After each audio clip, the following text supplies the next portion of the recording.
हमरे से करे खाली बात रे। कई बेर रतिया में ओकरा साथे कइले बिया मुलाकात रे। लोगवा कहेला ओके जरी के फिलाड़ हिया। लोगवा कहेला ओके जरी के फिलाड़ हिया। रैयरवा ललकी ओढ़निया वाली अमिताभ के जान हिया। रैयरवा ललकी ओढ़निया वाली पंकजवा के जान हिया।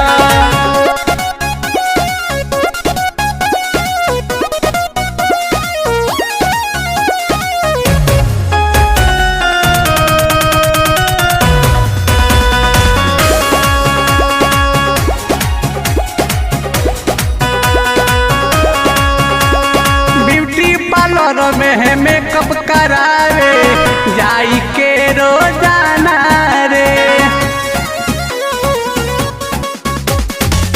जब से देखले बा पंकज बिहारी